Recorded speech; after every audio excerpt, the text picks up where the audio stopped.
Graças e paz, irmãos. Amém. É com grande temor e tremor no Senhor que eu aceito essa responsabilidade de compartilhar com vocês a palavra do nosso Deus. Antes disso, eu gostaria primeiramente que você abrisse sua Bíblia no livro, a Epístola, 1 João, capítulo 1.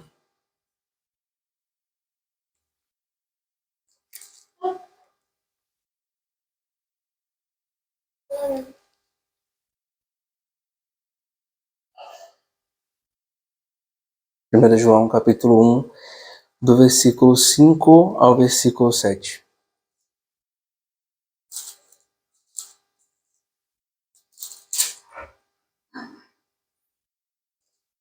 Todos encontraram?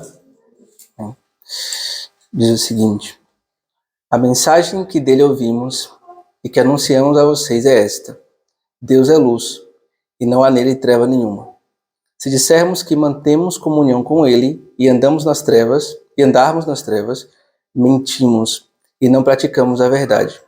Se andarmos na luz, como ele está na luz, mantemos comunhão uns com os outros, e o sangue de Jesus, seu Filho, nos purifica de todo o pecado. Amém? Amém. Vamos orar ao Senhor? Senhor Deus, nós te agradecemos por estar aqui nesta manhã, Senhor. Te louvando, te exaltando, Senhor. E sendo quebrantado pela tua palavra, Senhor. Eu creio que o Senhor já tem falado conosco através dos textos bíblicos, da oração, da contrição, Senhor. Que o Senhor tem quebrado o nosso coração, Senhor. Que o Senhor nos tem feito reconhecer as nossas falhas, os nossos pecados, as nossas limitações, Deus. E tem trabalhado em nós, Senhor, nos transformando, nos purificando, Deus. Nós te exaltamos e te louvamos, Senhor, porque a tua obra em nossa vida é notória, Senhor. Porque o Senhor nos tem transformado de maneira que nós podemos olhar para trás e ver que somos novas criaturas no Senhor. Nós nos achegamos a Ti, Senhor, para clamar que venha a falar conosco nesta manhã, Senhor. Que nós possamos sair daqui conhecendo um pouco mais da Tua verdade, mais cheios de Ti, Senhor. E arrependidos pelas nossas faltas e transformados pelo Teu poder, Senhor. Peço que o Senhor me dê capacidade para comunicar a Tua verdade, que o Senhor dê entendimento aos irmãos para que eu possa compreendê-la. No nome de Jesus. Amém.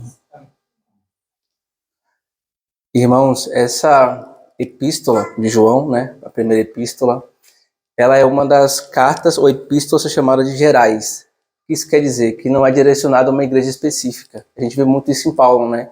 Paulo enviando cartas para igrejas específicas para tratar situações muitas vezes específicas daquela igreja, onde tinha algum problema, ou quer seja em relação à prática do evangelho, ou até mesmo entendimento do evangelho equivocado.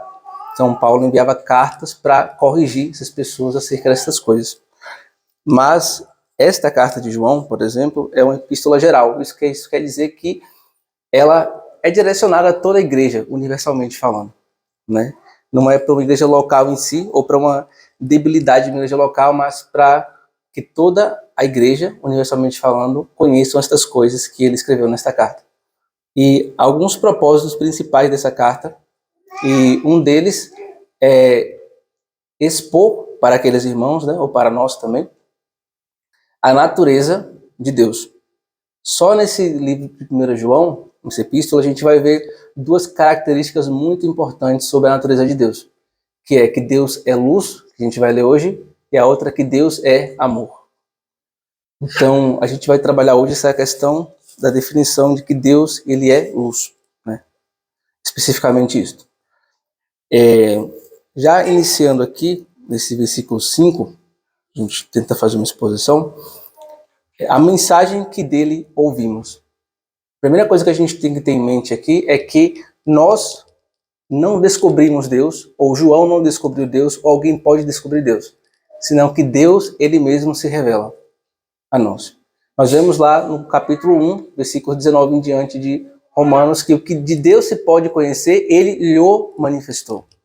Então, tudo que nós podemos conhecer a parte de Deus não foi porque o homem, com a sua ciência, com a sua inteligência, ele conseguiu descobrir mais sobre Deus, senão que o que conhecemos dele foi porque ele nos concedeu conhecer dele.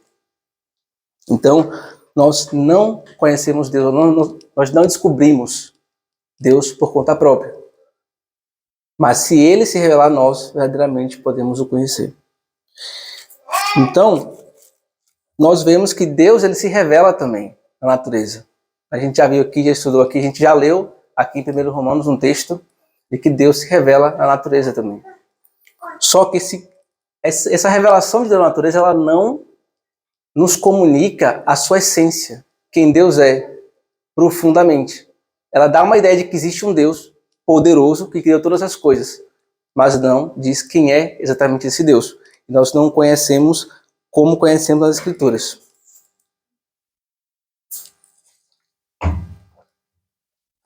É interessante pontuar, quando a gente fala de revelação e de conhecimento de Deus, que o que a gente vê na sociedade é que as pessoas criam deuses segundo sua própria vontade.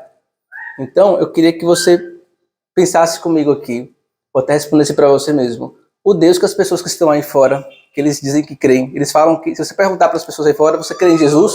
Quase todo mundo vai dizer que sim, não é? O Jesus que eles creem, o Deus que eles creem, é o mesmo Deus que você crê? Não é. E por que não é? Porque as características, os atributos desse Deus é diferente. É um Deus que não tem problema com o pecado. É um Deus tolerante em relação ao pecado. É um Deus conforme a vontade deles. O que eles acham que não é pecado, então esse Deus também não acha. Eles criam Deus segundo a sua própria vontade. E acaba que no final de tudo esse Deus é ele mesmo, são eles mesmos. Porque esses deuses pensam, o Deus dele pensa exatamente como ele pensa. Então, a sociedade ela molda Deus à sua maldade, ao seu padrão, para não ser reprovada por Deus. Jesus fala que os homens amaram mais as trevas do que a luz. Por quê? Porque a luz expunha o seu mau caráter, os seus pecados, a sua maldade.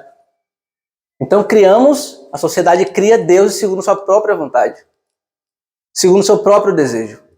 Eles se tornam deuses de si mesmos. Como se o Deus deles é a imagem e semelhança dele, e não ele a imagem e semelhança de Deus. Porque esse Deus é criado a partir da imaginação dele, do que ele aprova. Acho que você já teve a experiência de alguém falar assim, não, eu não acredito que Deus é assim, não.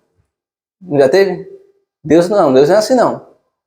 Por quê? Porque ele não é assim e acha que Deus também não pode ser. Parece que a expressão máxima da santidade é ele e não o próprio Deus. Porque é ele que dita como Deus tem que ser. Então, o nosso Deus não é o Deus deles. Ainda que eles falem que creem em Jesus, que creem em Deus, eles não creem no mesmo Deus que nós. Porque eles não creem na suficiência das Escrituras. Eles não creem que Deus reprova o pecador. Eles não creem que tudo que a Bíblia fala que é pecado, é pecado. Então, esse Deus não é o nosso Deus.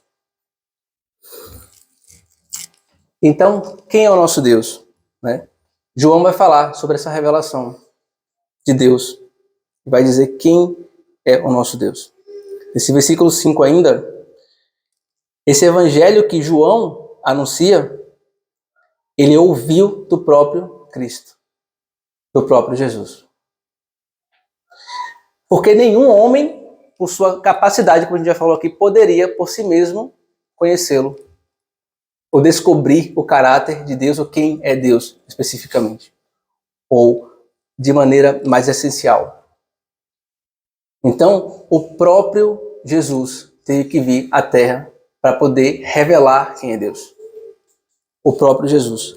Porque até mesmo os judeus que tinham a lei, eles deturpavam a imagem de Deus. Muitas vezes não conseguiam enxergar o Deus como ele era essencialmente. Até os homens da fé, os que foram fiéis a Deus, eles viam o caráter de Deus, eles viam a natureza de Deus, mas de uma maneira turva, não clara como vemos, não clara como João viu. Porque João não somente ouviu de Deus, ele não só ouviu Jesus falar sobre a natureza de Deus, ele presenciou a natureza de Deus em Jesus. Ele conviveu com a natureza de Deus encarnada na terra. Ele testificou com seus próprios olhos e o tocou. Ele viu que cada ação desse Jesus era santa, era pura, era irrepreensível. De maneira que nele não foi achado pecado algum. João não apenas ouviu, mas viu a natureza de Cristo, de Deus em Cristo Jesus. E da mesma maneira que Jesus ele revelou a natureza de Deus, nós temos que revelar a este mundo a natureza do nosso Deus. Dessa mesma maneira. Para que as pessoas olhem e vejam e digam, esses verdadeiramente não são daqui. Porque eles não acham como os daqui. Eles são de outra pátria, de uma pátria celestial. Eles são peregrinos nessa terra. São peregrinos, eles não fazem parte disso. Deus nos revela, através da sua palavra, quem Ele é. E isso nós podemos chamar de iluminação. A iluminação das Escrituras. Através dela você conhece quem é Deus. A gente pode fazer um paralelo entre trevas e luz, nesse sentido. Talvez secular e também dentro do contexto bíblico, de que aquele que tem o conhecimento, ele tem a luz. Mas o que não tem o conhecimento, ele está em trevas. Em relação a um assunto que você não tem conhecimento, se você chegar num lugar, você fica em trevas, como se estivesse tudo escuro. Você não consegue entender aquilo, nem ver aquilo. Então, se no campo secular você pode estar em trevas em algum assunto específico, quando você não conhece a palavra de Deus, você está em trevas em relação a Deus. Você não enxerga Ele. Você pode tatear e entender que matar é pecado, que roubar é pecado, mas você não consegue entender a natureza desse Deus. Porque você não tem o conhecimento das Escrituras. E sem esse conhecimento é impossível conhecer a Deus.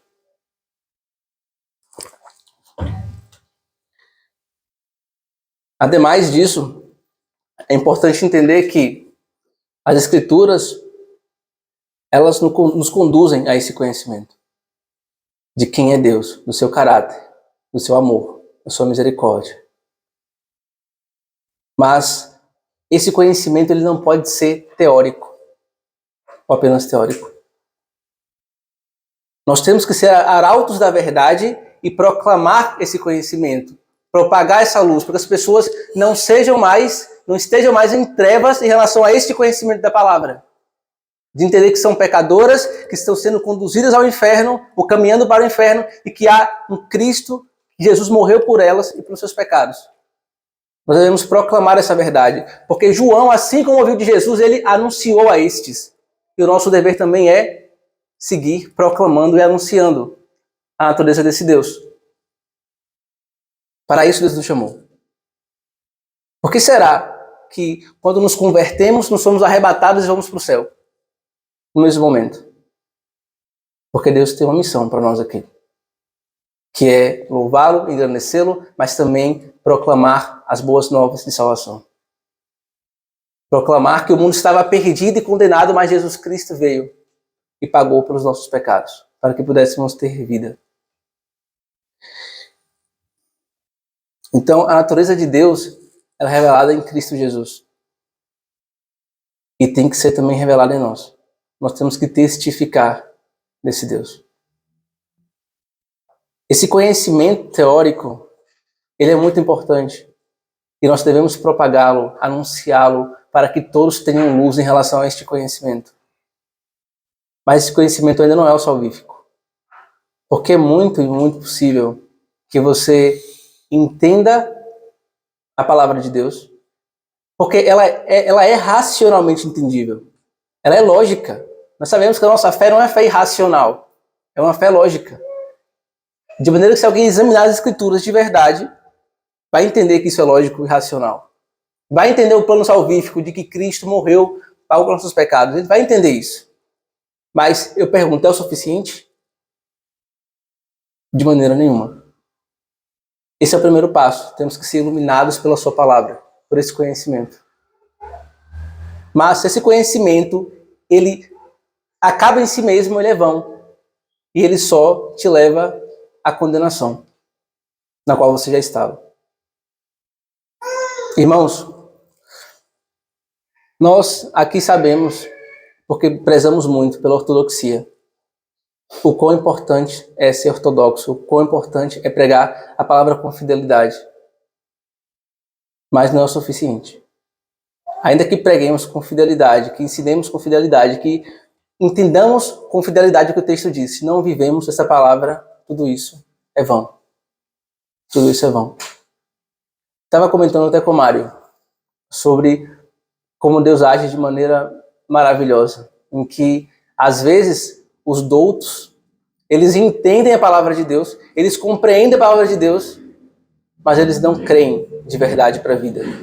Enquanto tem alguém na roça que não sabe ler, não sabe escrever, ele não entende nem o que é justificação pela fé, mas ele depositou toda a sua confiança em Jesus, toda a sua confiança nele. E você que sabe o que é justificação pela fé, você conhece as doutrinas, você vai para o inferno às vezes, e aquele que não entende essas doutrinas, que são importantes, mas depois da sua confiança em Jesus, eles vão ser salvos.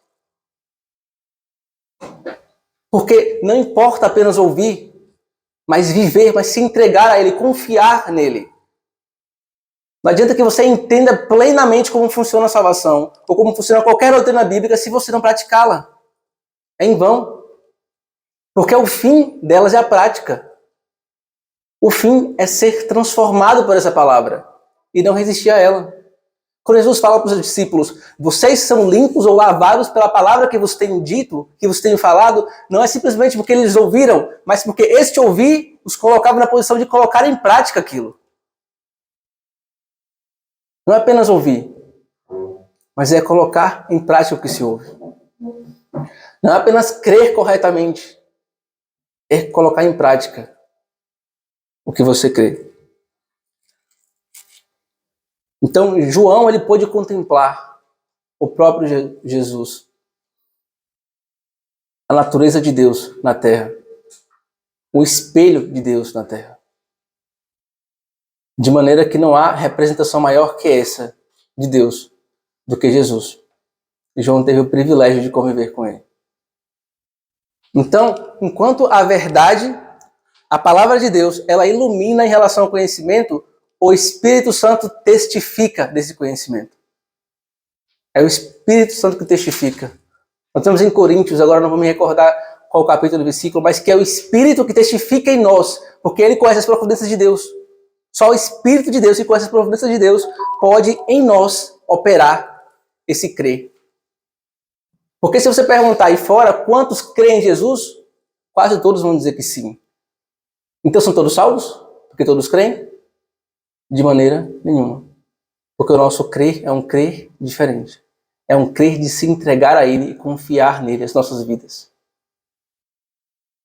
Não é apenas crer que Ele existiu.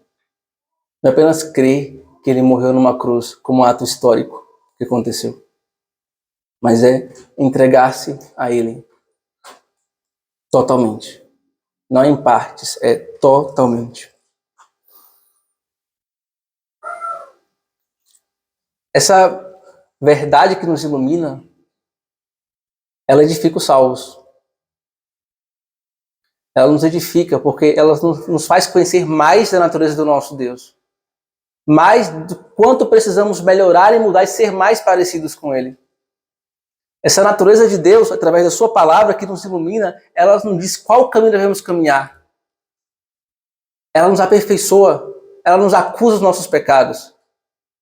Ela nos transforma com a ação do Espírito Santo. Mas também essa verdade, ela denuncia e ela acusa os falsos mestres. Porque através dela podemos reconhecer quais ensinos são de Cristo e quais não são. Aquele que crê que pode ser salvo andando em trevas, ele não conhecia essa verdade. Ele não conheceu. Irmãos,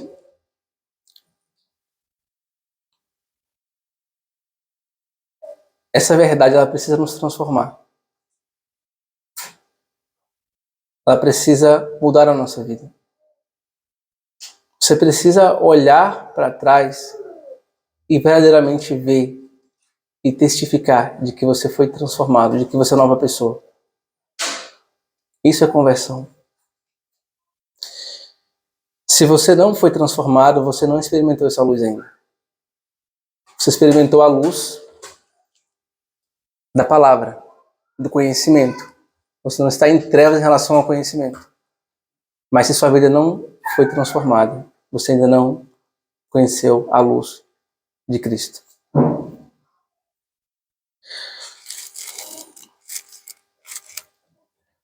É importante entender que Deus, Ele trabalha em nós. Ele nos transforma, nos regenera. E que isso é um processo de todo aquele que crê, de todo aquele que é iluminado por Deus. Porque onde há luz, não pode haver trevas. Porque onde a luz chega, as trevas se dissipam. Então, reflita com você mesmo. As trevas da minha vida, elas têm sido dissipadas? Ou, todavia, estão muito densas? Porque a palavra nos revela o que é treva e o que é luz. A gente vai falar um pouco mais sobre isso também.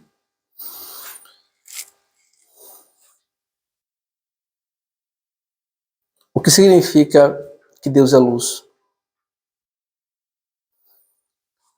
Significa que Deus é santo, puro e justo. Significa, como diz Tiago, que não há sombra de variação nele. Ele é a própria luz. E as trevas não podem resistir a ele. O que isso quer dizer? Deus é totalmente santo. A sua justiça é santa.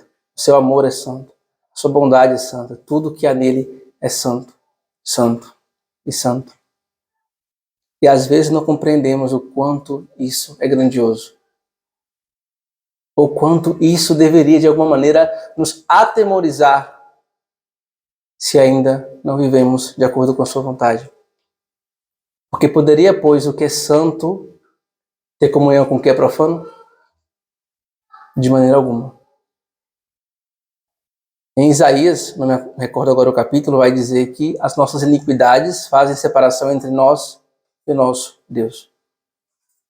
Pode, porventura, um Deus que é santo ter comunhão com o que não é santo? Com o que é profano? De maneira nenhuma.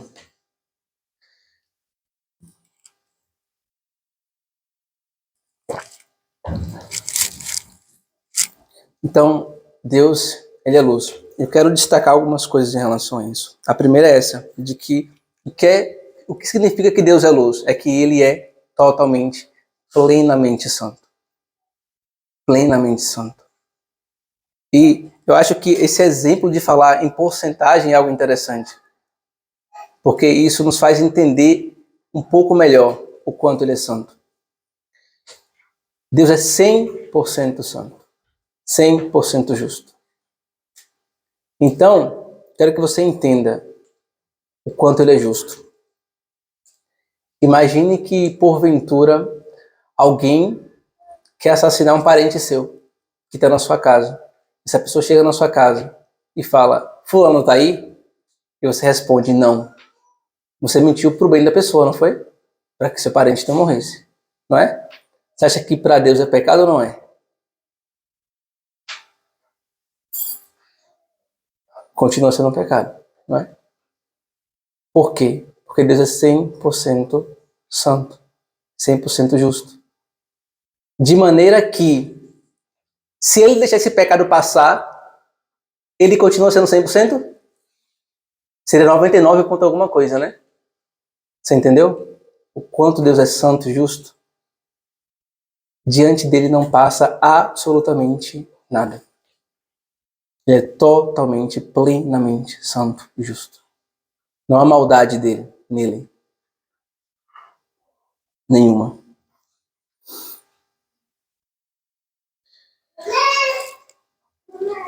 Quando a gente fala sobre luz também, isso significa que Deus, ele tem toda a luz. E nada diante dele são trevas. Tudo está nu e patente aos olhos do Senhor. O que isso quer dizer? Que Deus vê todas as coisas. Então, ainda que há coisas em mim ou em você que são ocultas e que ninguém sabe, Deus sabe. Os seus maus pensamentos que eu não sei, Deus, Ele conhece. Os seus maus desejos que eu não conheço, Deus conhece. Ainda que posemos ou que tentamos parecer santos e puros diante dos outros, Deus conhece o nosso interior. Ele conhece o nosso interior. E eu quero chamar a atenção de vocês sobre isso.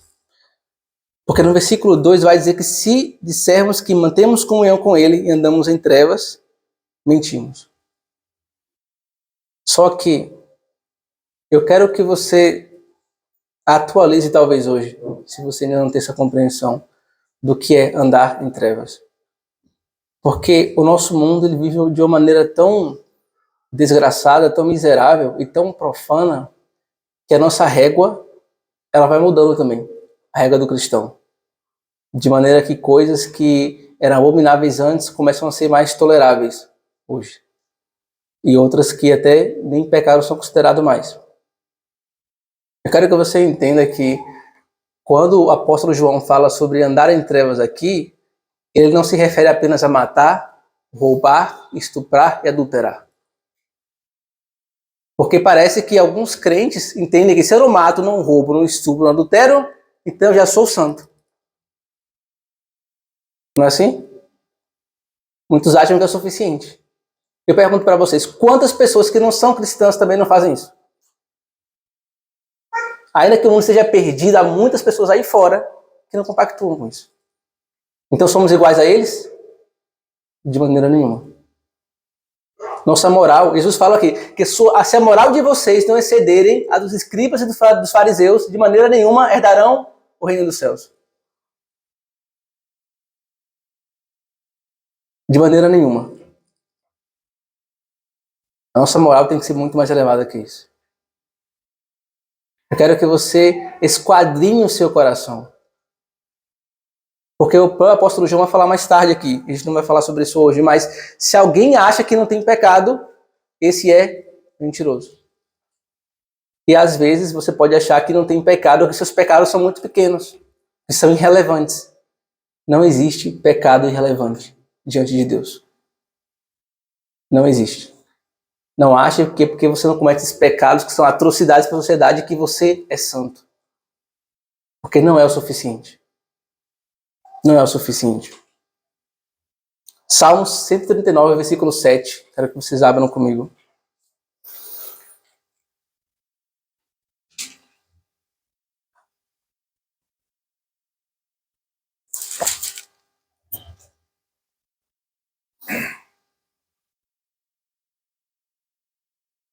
Todos acharam? Para onde me ausentarei do teu espírito? Para onde fugirei da tua face? Se subo aos céus, lá estás. E se faço a minha cama no mais profundo abismo, lá estás também. Se tomo as asas da alvorada e me detenho nos confins dos mares, ainda ali a tua mão me guiará, e a tua mão direita me susterá. Se eu digo, as trevas com certeza me cobrirão, e a luz ao redor de mim se fará noite, até as próprias trevas não se serão escuras. E a noite é tão clara como o dia para ti, as trevas e a luz são a mesma coisa. As trevas e a luz para Deus são a mesma coisa. De maneira que não há nada oculto ao Senhor. Absolutamente nada. Eu quero convidar você a esquadrinhar o seu coração, as suas intenções, os seus desejos, os seus atos, para que você não incorra no erro de achar que os seus pecados são pequenos e irrelevantes. Porque Deus ele é plenamente santo. Não existe pecado irrelevante diante de Deus. Nenhum pecado irrelevante. É porque costumamos nos comparar com os outros, então você vê pessoas muito piores, você se compara e você fala, não, então eu tô bem. Então eu tô bem. Porque ao meu redor as pessoas são piores que eu. Talvez você olhe para o seu redor, seu entorno, e você fala, não, eu não faço nada disso, eu sou mais santo. Eu fui transformado, eu sou bom. Esquadrinhe o seu coração. Porque Deus julgará não somente os seus atos externos. Talvez externamente não hajam tantos pecados em você, mas internamente, aonde ninguém pode ver. Reflita sobre isso, porque não podemos cair nesse erro de achar que os seus pecados são pequenos, ou que Deus os deixa passar tranquilamente. Mas que nosso objetivo é santidade progressiva. Ser transformados. Ser transformados por Deus. Todos os nossos pecados são conhecidos diante de Deus. Todos os nossos pecados. E ainda que, uma vez justificados, como a gente fala sempre aqui, pela graça de Deus, é preciso andar em santidade. Será que a justificação sozinha, ela é suficiente para você ter comunhão com Deus aqui? Ou será que para essa comunhão você precisa ser santo? Deus é luz, não é? É possível que Deus esteja num local e esse local não esteja claro? É possível que a luz esteja num local e esse local não clareie? É possível? Então, nós temos que ser clareados. Nós precisamos refletir que essa luz nos tem iluminado. Como refletimos isso? A partir da santidade. A partir da transformação que o Espírito Santo faz em nossas vidas. Só a partir disso nós podemos ser realmente reflexos dessa luz no mundo. Cristo nos chama a nos arrepender por cada pecado. O mínimo pecado. Talvez para outro pareça pequeno. Ou para quem está no mundo pareça pequeno. Mas eu oro e peço para que não subestimemos o quão terrível é o pecado. Que não subestimemos. Só porque ele não é desses maiores que todo mundo reprova. Porque reprovar essas coisas que eu já disse, até os mundanos reprovam. As pessoas comuns reprovam o homicídio, o roubo e tudo isso. Mas nossa justiça ela tem que ser maior do que a deles. Muito maior, deve exceder. Então, se por um lado nós temos um Deus que é totalmente santo, justo, bom, e isso é o que significa ser luz, nós temos as trevas. O que são trevas? Treva é tudo aquilo que se opõe à luz. Tudo que é contrário à luz é trevas. Todo pecado é treva. Injustiça é treva. Inveja é treva. Egoísmo, avareza, maldade, engano, cobiça, tudo isso é treva. Porém, treva não é apenas o pecado, digamos, como transgressão da lei especificamente, mas a falta, a omissão também é trevas. Deus é amor. E se eu não pratico e não vivo em amor, eu também sou trevas. Porque nós temos uma visão de santificação no sentido de sempre não. Eu não posso, não posso, não posso, não pode fazer isso, não pode fazer aquilo. Mas santificação não é só não poder alguma coisa. Santificação é também ser alguma coisa. Ou principalmente ser alguma coisa. Que é ser santo. Que é ter o caráter de Cristo. Que é se conformar à sua imagem. Não é apenas não fazer. Às vezes nos perdemos muito nisso, perdemos muito tempo nisso, enfocamos muita força em não, mas e o sim, que é fazer a vontade de Deus, que é fazer o bem, que é amar o próximo, que é servir. Quando omitimos essas coisas, pecamos também. Tiago vai dizer, aquele que pode fazer o bem e não faz, peca. E já falamos aqui que todos podem fazer o bem, né? De alguma maneira podem. Então, não minta para você mesmo. Não minta para você mesmo. Não ache que você está andando na luz se você não está. Analise a você mesmo. Analise a sua vida. Para que você não minta para você mesmo. Porque a pior mentira não é o que você conta para os outros. A pior mentira é que você conta para você mesmo. De que você é algo que você não é. De que você crê em algo que você não crê. De que você vive algo que você não vive. De maneira que é impossível ter comunhão com Deus. Viver em trevas. Porque Deus clareia aqueles que se achegam a Ele. E esses não estão mais em trevas, mas sim na luz. Essa é a evidência de que cremos nele. Se as trevas são dissipadas, cremos nele. Mas se não são, não temos crido. O que eu quero dizer é que não haverá mais pecado algum de forma nenhuma, porque o próprio João fala que aquele que diz que não tem pecado é mentiroso. Alguns ao longo da história acreditaram nisso, de que seria possível o homem chegar a um estado de não pecar aqui na Terra. Porém, sabemos que isso é impossível. Totalmente impossível. Mas temos que tomar cuidado, porque uma vez que entendemos que é impossível não pecar, nossa tendência é o quê? É banalizar o pecado. Se é impossível não pecar, então tudo bem que eu peque. Não é assim? Mas não é assim. Não é só pecar, fazer uma oração de arrependimento e está tudo bem. Não é.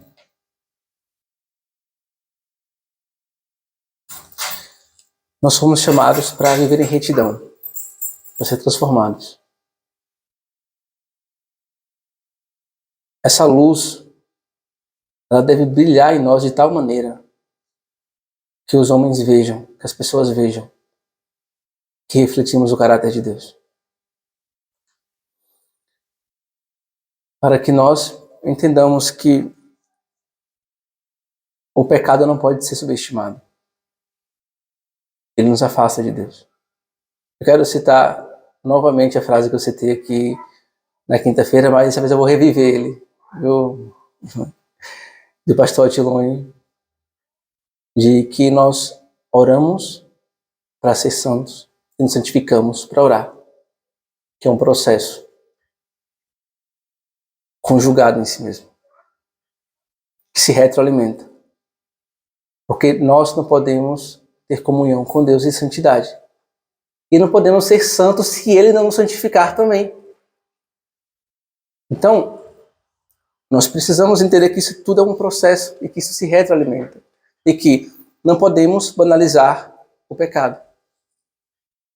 Se por um lado entendemos que somos pecadores e temos que entender isso, que somos pecadores, por outro lado não podemos entender que é comum e normal pecar. Existem dois tipos de entendimento em relação de definições para o pecado. Um é a transgressão da lei, que você pecar contra a lei de Deus, e o outro seria errar o alvo. Para ser mais claro, talvez, errar o alvo deve ser o nosso pecado diário. Sabe que a gente não pede todo dia perdão pelos pecados? Todo dia. Esse deve ser um pecado porque erramos o alvo. E pontualmente transgredimos a lei. O que eu quero dizer com isso? Transgredir a lei é ir, de fato, contra um mandamento. Errar o alvo, o que eu quero me referir aqui, é talvez você errar uma intenção. É você, olha, eu fiz o bem para fulano, mas na hora eu não fiz para a glória de Deus. Você entende? Coisas que são mínimas, que são detalhes. Nesses detalhes, que também são pecados e que precisamos melhorar, nós podemos, não é que ter uma maior maleabilidade, mas tratar de uma maneira diferente. Agora, a transgressão da lei é algo muito mais, é muito maior, no sentido de pecar contra Deus. Porque, querendo ou não, durante o nosso dia, nós vamos fazer algo, por exemplo, a Bíblia fala que quer comais, quer bebais, façais tudo para a glória de Deus. Tudo para a glória de Deus. Eu quero dizer que você pode talvez pecar não fazendo algo especificamente para a glória de Deus. Isso acontece constantemente, pelo menos comigo, eu não sei com vocês. Mas que não pequemos constantemente pela transgressão da lei, dos mandamentos dele. Então, nós não podemos subestimar isso, o pecado. E não podemos nos acostumar a achar que ele é normal, porque não é. Para o cristão, não é. Nós temos que lutar dia após dia pela santificação, por essa transformação. Mas também, se por um lado não podemos subestimar o pecado, por outro não devemos superestimar o pecado. Porque Jesus, ele morreu na cruz e pagou por todos os nossos pecados e nos deu ferramentas para lutar contra ele. Hebreus 4,16 vai dizer que acheguemo-nos, pois, ao trono da graça, a fim de receber graça e misericórdia em tempo oportuno. Nós temos ferramentas para lutar contra o pecado. Nós podemos ser revestidos por Deus para lutar contra o pecado. Só que não utilizamos os meios de graça para isso. Como o Gabriel falou aqui. Não utilizamos. E isso é algo que tem, essa palavra tem estado no meu coração há muito tempo. Que eu vou comentar com vocês agora. De uma pregação que eu vi, que foi crucial para mim no momento da minha vida, sobre a fraqueza. Talvez saia um pouco do contexto do que a gente está falando agora, mas quero compartilhar com vocês isso. Ou talvez não, porque o que é estar em trevas se não estar em pecado, né? Então, eu não quero te atemorizar, porque talvez, cada um sabe do seu coração, você já creu em Cristo para a salvação, você já está em luz. Mas algumas trevas, algumas partes da tua vida ainda estão um pouco densas.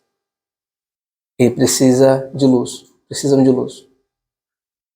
Eu quero que você não se atemorize como que eu não sou salvo, eu não sou eleito, eu não sou escolhido por Deus por conta disso. Mas que você entenda que Deus nos chama a trabalhar ativamente nessas coisas. Então, olha, Deus é luz e Ele nos ilumina. Mas às vezes fugimos dessa luz, nos afastamos dela. De que maneira? Não buscando Ele na sua palavra, na oração. Quanto mais próximo de Deus, se Deus é a luz, quanto mais próximo dele eu estou, mais na luz eu estou. Mais a minha mente é clareada, mais as minhas ações são clareadas, ou são claras. Mas quanto mais distante dele eu estou, eu começo a andar para o caminho que é das trevas, eu começo a parecer mais com as trevas, ou estar em densas trevas, talvez. Então, às vezes, o cristão genuíno e verdadeiro, ele, por negligência, acaba se afastando dessa luz. Porque Deus não tem comunhão com as trevas. É sobre isso que eu quero falar agora. Se você realmente crê em Jesus, entregou a sua vida a Ele. O texto que eu ia trazer era João, capítulo 2, versículo 1. E talvez eu vou linkar agora sobre isso. E você caiu. E você pecou. E aí você chegou ao Senhor. E você pediu perdão. E aí você caiu de novo. E você se foi ao Senhor. Pediu perdão. E caiu de novo. E de novo. E de novo. O primeiro pensamento é: eu não sou de Deus. Eu não sou um eleito, não fui escolhido. Às vezes é só falta de sabedoria e só muita negligência também. A pregação que eu vi, eu achei muito interessante, foi que todo mundo diz, um ditado muito comum é que a carne é fraca. Nós somos fracos, não é? Carne é fraca, nós somos fracos. E realmente, nós somos fracos. Só que parece que não reconhecemos isso. Parece que falamos a boca para fora. Somos fracos, eu sou fraco. Então eu caio e falo, eu sou fraco. Mas o problema não tá em que você é fraco. O problema é que você fala que é fraco da boca para fora, mas você acha que você é forte. Como assim? Ó? Você foi lá, caiu em pecado. E aí, você pediu perdão a Deus. O que você fez? Você orou? Você passou horas e horas em oração? Você passou horas e horas meditando a palavra de Deus? Você jejuou? Não. E caiu novamente. Por quê? Porque você achou que era forte o suficiente para vencer sem os meios de graça. É isso que acontece. Você negligencia os meios pelos quais Deus nos deu para se aproximar dele e para ser santo. E coloca a culpa em que eu sou fraco. Não, o problema não é que você é fraco, o problema é que você acha que você é forte, que você pode vencer sozinho. Você não pode vencer sozinho. Eu desafio você a olhar para a sua vida e ver se às vezes que você caiu, você estava orando constantemente no Senhor, você estava buscando Ele na sua palavra e mesmo assim você caiu. Ou se você estava em negligência com a palavra e com a oração, quando isso aconteceu. O problema não é que você é fraco, é que você acha que você é forte, que você pode conseguir sozinho. Isso é dependência de Deus. É entender que eu não posso ficar um dia sequer sem orar e sem buscar a face dele, porque eu vou errar, porque eu vou pecar e porque eu vou me afastar dele. Porque eu não posso sozinho. Ou eu me derramo diante dele, ou eu peço forças a ele, ou eu passo horas em oração a ele, ou eu vou cair. Mas a pessoa vive uma vida rasa, sem orar, sem jejuar, sem ler a palavra, sem meditar nela e dizer eu caí porque eu sou fraco. Não, você caiu porque você acha que você é forte. Foi por isso que você caiu. E não porque você é fraco. Porque você acredita na sua força, na sua inteligência. Porque você não depositou sua confiança em Deus. E eu já caí por isso. Porque eu fui fraco. E fiquei na minha fraqueza. E não busquei auxílio em Deus para isso. Ora, se você tem alguém que quer te bater, que é muito maior que você, na escola, o que você faz? Eu vou chamar meu pai, que é muito maior que ele. Não é assim? Nós temos um Deus que luta por nós. A nossa guerra não é só nossa, é dele também. Ou não? Ou eles entregam os seus soldados para lutar por conta própria? De maneira nenhuma. Mas ele é que conduz, nós somos soldados dele, do batalhão dele. É ele que nos dá a vitória. Nós temos que crer nisso e confiar nele. Mas você não confia mais nele. Você não confia porque você caiu, você orou e você caiu de novo e você orou e você não consegue mais confiar. Não consegue mais. Você duvida de Deus. Duvida porque você não colocou sobre ele a sua confiança. Porque você não orou, porque você não buscou ele. Você achou que fazer um devocional de 30 minutos, de 20 minutos ali no seu dia, desde de aplicativo, já é o suficiente. Agora eu estou forte, agora eu posso sair e enfrentar o mundo. Posso enfrentar a minha escola, a faculdade, o trabalho. Os filhos das trevas são mais prudentes que o da luz. E o alimento do mundo é natural. Só de você não se alimentar da palavra de Deus, você está se alimentando do mundo. Todos alimentados pelo mundo, na sua escola, no seu trabalho, e você, com 20 minutos de um devocional raso, quer lutar contra isso? Você acha que você vai conseguir? Jesus, irmãos, ele orou. Ele não orou só porque ele queria ter comunhão com Deus ou porque ele amava o Senhor. Isso também é muito importante. Mas Jesus orou porque tudo que ele fez na terra, ele fez pelo poder do Espírito Santo. Ele não fez pelo seu poder como Deus. Ele foi capacitado e revestido pelo Espírito Santo. Ele venceu as tentações pelo poder do Espírito Santo. Ele curou pelo poder do Espírito Santo. Jesus orou para ser revestido, para vencer as tentações. Mas você e eu, não, nós somos mais fortes que ele, né?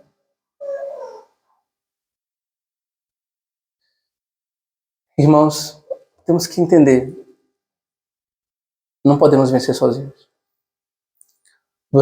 Quem é o nosso inimigo? Em Efésios, capítulo 6, vai dizer que nossa luta não é contra a carne, nem contra sangue, mas contra hostes espirituais da maldade.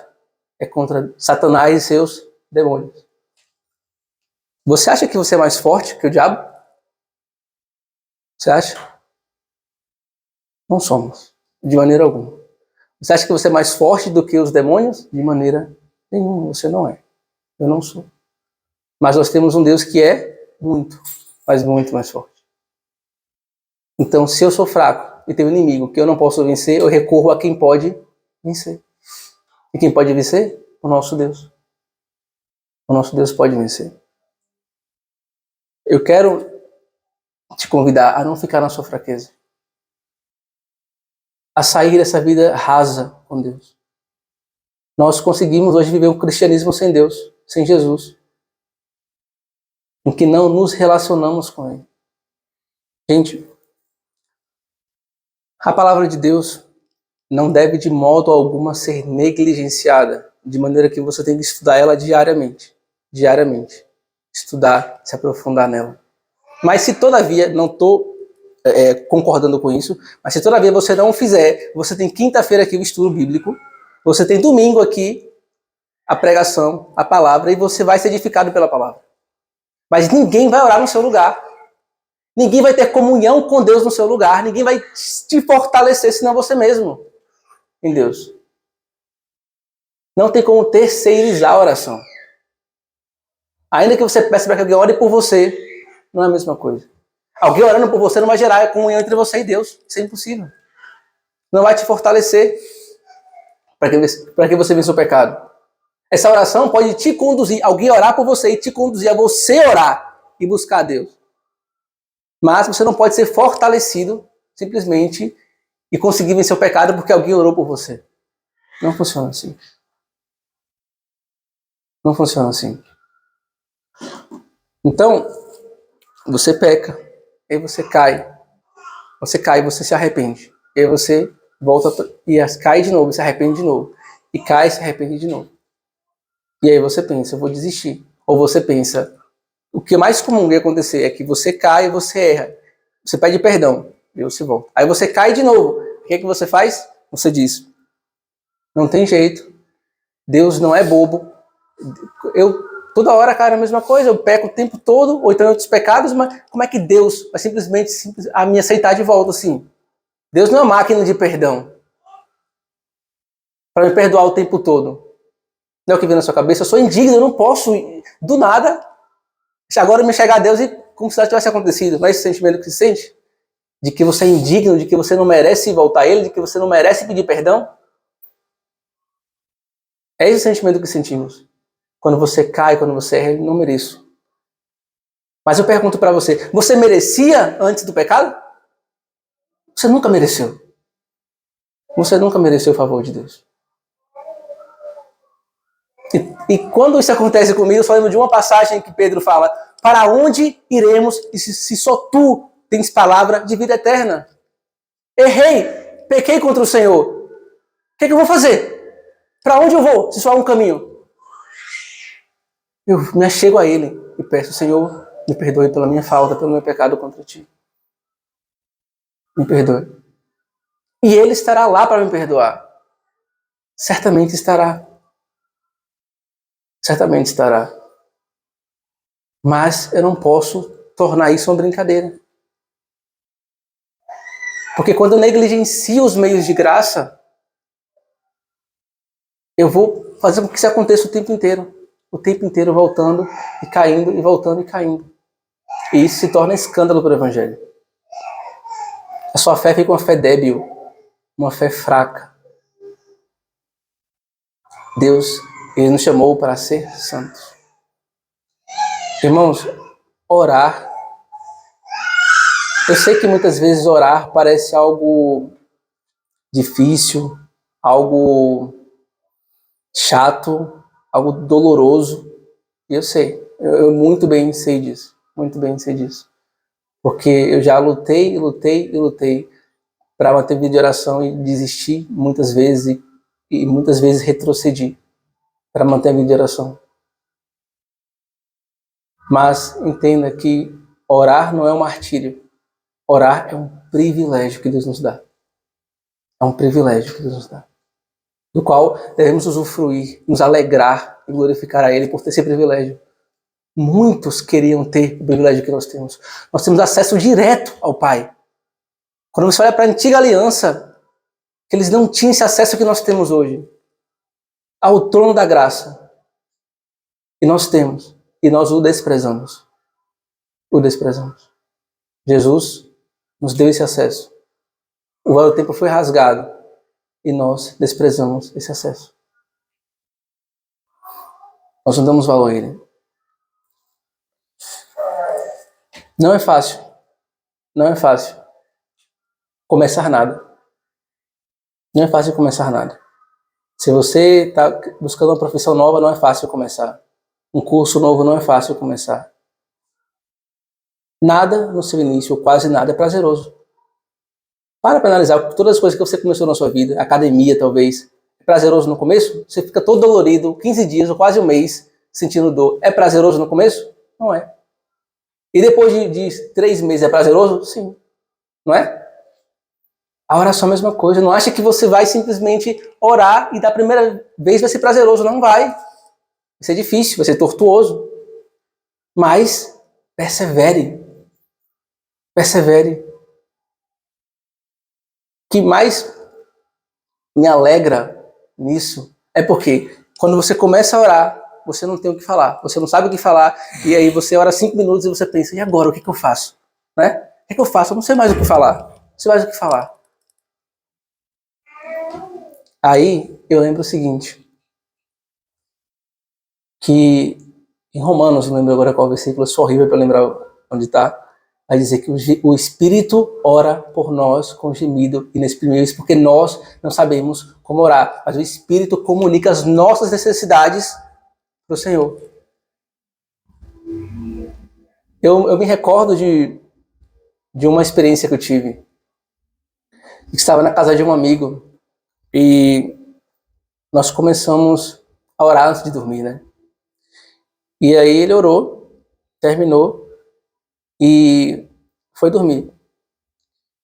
E eu fiquei angustiado e triste, porque eu dizia comigo mesmo, eu não consigo sentir a presença de Deus, eu não consigo sentir que Ele está aqui, eu não consigo sentir que Ele está comigo.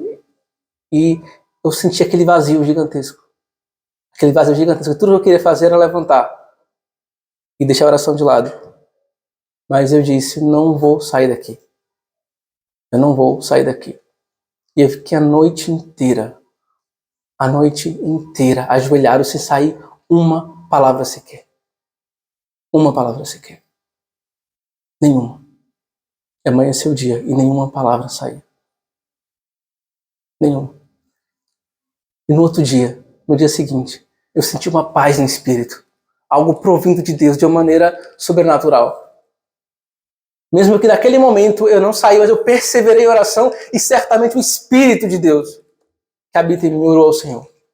Eu não sabia comunicar as minhas necessidades, ou o que eu sentia, mas o Espírito de Deus sabia comunicar isso. Ele sabe comunicar. Irmãos, vocês têm o Espírito de Deus, então se você se ajoelhar, se você for orar e não tiver o que falar, não fale nada, apenas fique na presença dele. Ele te conduzirá. Não retroceda. Não retroceda. Orar não é uma parte da vida cristã. É o que sustém a vida cristã. A gente tem sempre pregado a oração e a palavra. Oração e a palavra. Mas parece que temos negligenciado a oração nos nossos momentos. No nosso tempo. De maneira que muitos se perguntam por que a igreja ela é fraca hoje? Por que a igreja é carnal hoje? Porque ela não ora. Porque ela não ora. Temos que nos voltar ao Senhor em oração. Temos que perseverar. Minha oração constante tem sido, Senhor, levanta homens e mulheres de oração. Homens e mulheres de oração. Irmãos, não podemos vencer sem oração. Eu acho curioso que muitos, quando leem Efésios 6, vão falar da armadura de Deus. Espada, o escudo, o capacete, a couraça. Só que esquecem que logo após ali embaixo tem assim, ó, perseverando em oração. Orando em todo o tempo. Esse é um requisito também. Você não pode vencer sem orar. Então, quanto menos você ora, mais suscetível ao pecado você está. Então, quando você talvez se encontrar numa situação de que está difícil vencer algum pecado, alguma dificuldade em relação a isso, eu estou orando o suficiente. Porque Deus não é mais nossa prioridade. É a última coisa. Quando eu já resolvi tudo que eu tinha que resolver, agora eu vou orar. Esse é o nosso cristianismo dos dias atuais. Depois que tudo que eu tenho para resolver for resolvido, agora sim, agora é o tempo de Deus. O que sobrar, fica para Deus. Não estou dizendo que você tem que entregar suas primícias, que tem que ser amanhã, porque senão não funciona, senão não vale, não estou falando isso. Mas tenha um tempo a sós com Deus. Um tempo de comunhão com Ele. Tenha um tempo em comunhão com Deus. Para que Ele possa te fortalecer. Para que Ele possa te encher do Espírito Santo. Ore para que o Senhor faça com que sua vida seja frutífera no Espírito. Para que você possa dar os frutos do Espírito. Ore para que você possa vencer as tentações, as dificuldades da vida. Ore. Porque constantemente, o Senhor tem que nos disciplinar para que nos voltemos a Ele. Nós vemos isso constantemente na história de Israel, do povo de Israel. Irmãos, não se enganem. As pessoas dizem que se servir a Deus quando tudo está bom é fácil. Difícil é quando está tudo ruim. Mentira. Totalmente oposto. Se hoje você ficar enferma e sua mãe ficar enferma, se alguém ficar enfermo e tem um câncer, você vai orar como você nunca orou na sua vida. Ou não?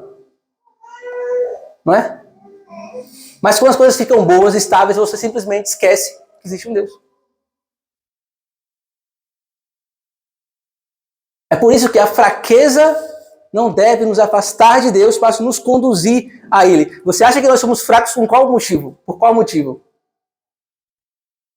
Nós somos fracos porque se fôssemos fortes, nos esqueceríamos de Deus. Pensa comigo, se na bonança você esquece que existe um Deus, se você não fosse fraco e se você não dependesse dele para vencer o pecado, você simplesmente esqueceria dele. Se você não ora, mesmo passando por essas dificuldades, mesmo sendo tentado e muitas vezes caindo, imagina se você não fosse. Então nossa fraqueza deve nos conduzir ao Senhor e não nos afastar dele. Não nos afastar dele. Porque Deus mesmo está criando fraquezas em nós. Porque se Ele não criar, não nos voltaremos para Ele. Deus mesmo nos castiga e traz sobre nós tribulação. Porque se Ele não trazer, nos apartamos dele. Assim como a gente vê na Bíblia o tempo inteiro, o povo de Israel, sempre que as coisas ficavam tranquilas e boas, eles se apartavam do Senhor. E Deus tinha que mandar a desgraça e a assolação para que eles se voltassem a Deus novamente. Nós somos rebeldes. Somos rebeldes. Então que o Senhor, em nome de Jesus, trabalhe em nós isso. Que nós possamos utilizar essa fraqueza não como desculpa, como muleta para o pecado, mas para que essa fraqueza nos conduza a Deus. Eu sou fraco, então preciso da ajuda dele. Eu preciso gastar mais e mais e mais tempo em oração, mais e mais tempo na palavra de Deus. Eu preciso estar mais envolvido com o corpo de Cristo. Isso é o que a fraqueza deve fazer em nós. Quando Paulo fala que o teu poder, o poder de Deus, é aperfeiçoar a minha fraqueza, é sobre isso. É sobre que o fato de eu ser fraco, eu recorro a Ele e o poder dele se aperfeiçoa em mim e o poder dele é exaltado através da minha vida. Porque Ele me livrou, porque Ele me salvou, porque Ele me deu vitória. Por essas coisas. Então, não devemos subestimar o pecado. Não devemos também superestimar ele, porque nós temos do nosso lado Deus para vencê-lo. Mas nós não podemos vencer sozinhos. Da mesma maneira que o diabo e os anjos malignos, os demônios, eles são mais fortes do que nós. A nossa carne também é mais forte do que nós, do que outra. Mas ela não é mais forte que o Espírito. Ela não é mais forte que o Espírito. Só que você tem alimentado o Espírito. Às vezes eu brinco falando que a carne ela come vento. Só de você não se alimentar do Espírito, a carne ela já é alimentada. Se você quer alimentar o Espírito, leia a palavra, ore, esteja em comunhão com a igreja, jejue. Se você quer alimentar a carne, apenas não faça nada. Não precisa de esforço para alimentar a carne. Nenhum. Mas a carne é mortificada quando eu alimento o Espírito. Então, ore. Busque o Senhor. Coloque toda a sua confiança nele. Não menospreze os pecados, talvez que você tenha cometido, ou os erros que você tem, como se fossem normais. Eu odeio essa expressão, pecado de estimação. Eu odeio, porque dá uma ideia de que a gente aceita isso. Que a gente aceita que faz parte de mim e tudo bem. Não, nós não podemos aceitar. De maneira alguma, não podemos aceitar. Eu oro, Senhor, não me deixe aceitar nenhum pecado em mim, Deus. Não me deixe nenhum pecado eu ter como normal, Senhor. Não deixe. Não deixe. Então, irmãos, a reflexão que eu trago para vocês nesta manhã é essa. De que não subestime o pecado, mas também não superestime. Entenda que talvez se você tem tido muita dificuldade com as tentações, se você tem caído, se você não tem conseguido se manter firme, não é porque você é fraco, mas porque você não entendeu que essa fraqueza deve te conduzir a Deus, te conduzir à oração, te conduzir à busca dele na palavra, te conduzir a mais comunhão com a igreja. Certamente. Depois que você provar todas essas coisas, se você continuar caindo, é impossível que isso aconteça. Simplesmente impossível. Não é que você não possa falhar nunca mais, mas vai ser cada vez mais distante um erro do outro. Cada vez mais distante. Então, não negocie os meios de graça. Não coloque como a última opção na sua vida. Depois que eu trabalhar, que eu fizer isso, que eu fizer aquilo, aí agora eu vou... Não. Porque todo o seu dia pode ser destruído se você não consagrá-lo ao Senhor. Se você não entregar ele ao Senhor. Então, essa fraqueza, ela deve nos conduzir a Deus. Eu sei que eu sou fraco, e porque eu sou fraco, eu recuo àquele que é forte. E não superficialmente, mas me entregando, me derramando e clamando a Ele por essa força. Queria só voltar mais uma coisa, que é, talvez você se sinta um hipócrita, nesse sentido de, porque você errou muitas vezes contra o Senhor. Talvez você sinta isso. Eu quero que você entenda que Deus é Deus que nos perdoa e que lança os nossos pecados no mar do esquecimento. O que isso quer dizer? Quer dizer que a nossa dívida, ela foi rasgada. Que Deus não se lembra da nossa dívida mais. E nós somos limpos diante dele. Então, deposite sua confiança no Senhor. E se somente te acusa de que Deus não pode te perdoar, não ouça sua mente. Não ouça o seu coração. Porque muitas vezes o coração do homem ele é enganoso. Muito enganoso. Então não confie no seu próprio coração. Mas confie na palavra de Deus, que diz que ele é fiel e justo para nos perdoar, se nos arrependermos. Então, se em algum momento a sua oração destoar do seu coração, não ache que é hipocrisia. Não ache. Apenas ore. Porque às vezes seu coração deseja algo mal. O seu coração não deseja fazer o que é bom. Mas você vai orar ao Senhor pedindo algo bom. Isso não tem problema. Isso não é hipocrisia. Isso é lutar contra a sua natureza pecaminosa. Entende? Então, entregue sua vida ao Senhor. Confie nele. De verdade. Não confie em si mesmo. Porque é fácil falar de boca. Eu confio no Senhor. Eu creio que o Senhor que vai fazer. Mas nós constantemente estamos lutando pela força do nosso braço. E não colocando a nossa confiança nele. Amém? Vamos fazer uma oração para a gente. Certo? Senhor Deus,